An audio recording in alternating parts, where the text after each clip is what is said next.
for the capital and the surrounding region. This prosperous city that was once great is now in ruins, with rebel leaders trying to take down the corrupt government. And this fallen regime could only cling to life by relying on the secret weapon that crushed these rebels, these countless uprisings, a modified combat android A01. That is RMC. She's an android who has been modified over and over again, and they're using her to fight against these rebels. And every time she comes back from being destroyed, they would remove her memories over and over again. And the one who helped her recover her system is X02. Caleb. Both of them grew up in a lab, heavily modified and experimented on, designed to be the perfect weapon for destruction. I really like how they foreshadowed this myth on Caleb's trailer. Remember this? In the first chapter, we get a glimpse of how they were like when they were still kids in the lab, and they were planning for an escape. We get to witness their first meeting inside this lab. Now, immediately, there's a difference between the Chinese and English translation. In the English version, he greets her and just mentions his codename X02. In Chinese, he says, 我是 X02, 你的哥哥. So this means I'm X02, I'm your 哥哥. He calls himself her older brother, already taking on that protector role right from their first meeting. And there is a reason for that. I'll explain more as we go.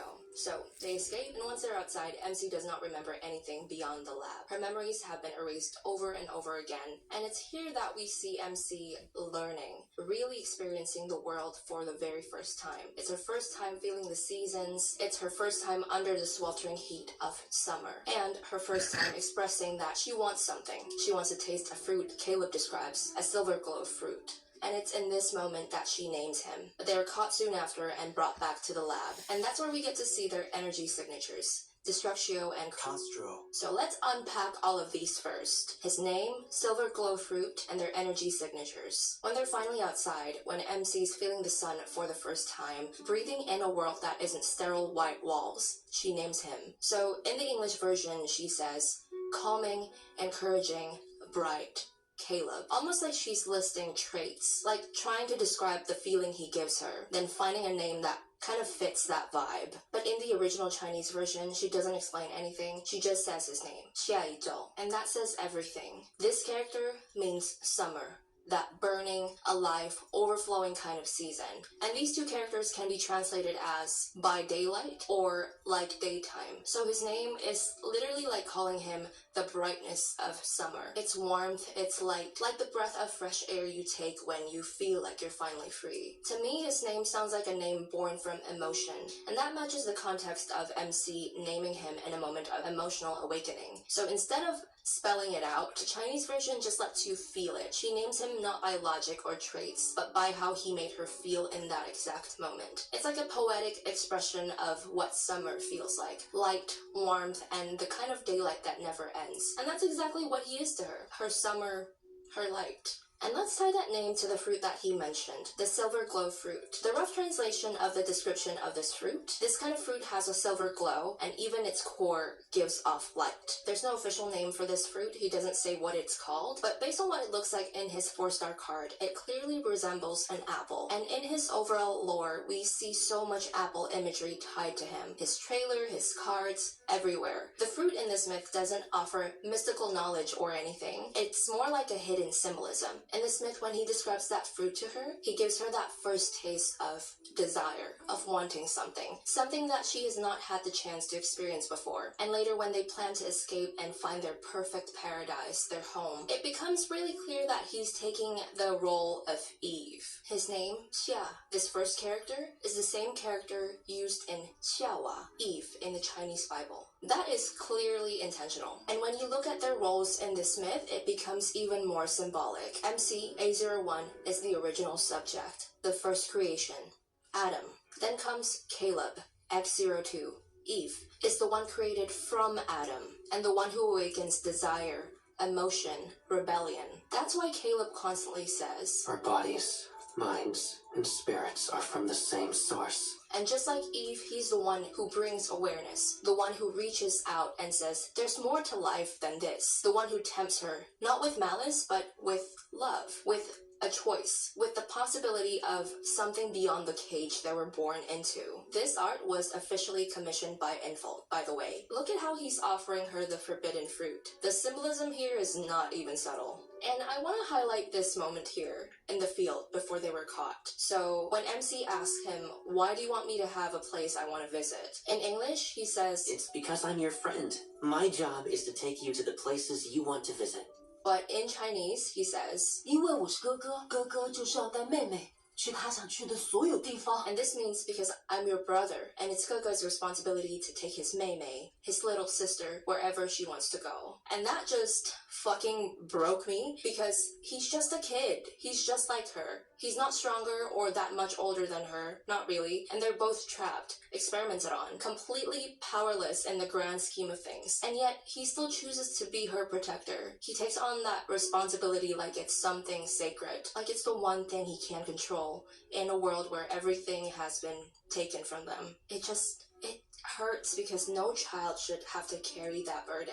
And after they're caught and brought back to the lab, MC is forced to go through it all over again. They wipe her memories, send her out to destroy, and repeat. She has no say. I feel so bad for MC in this myth. Like, she went through hell. Can you imagine the trauma that she's accumulated throughout the years? MC's next encounter with Caleb happens a few years later. They've both grown up. The rebels, the same ones MC has been killing on the government's behalf, are now attacking the facility, looking for her. Amid the chaos, Caleb manages to break into her chamber. He takes the opportunity to sneak in and help her escape. She doesn't remember him at first, but slowly, bits and pieces started coming back. And this time, Caleb makes a promise. This is our last escape. We either succeed or die. Being captured isn't an option. Either we succeed or we die.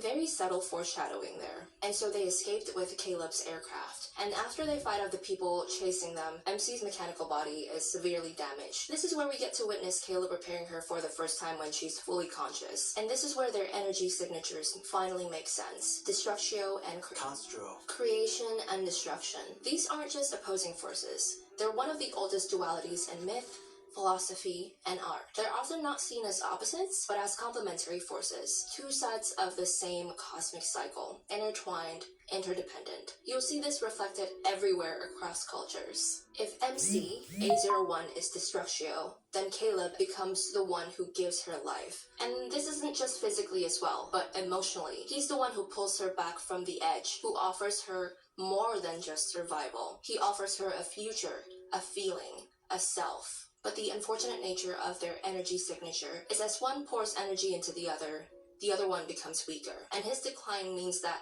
the Destructio energy is getting stronger. And when Destructio energy grows unchecked, it destroys the vessel containing it. Throughout the chapters of this myth, we get to see these observation logs from the lab. So these observation logs are the modifications that they have been doing to Caleb and MC after their first escape to make sure they don't escape again, tampering with their energy signatures. Determine the nature and interrelation of A01 and X02's powers. They were analyzing the nature of their connections.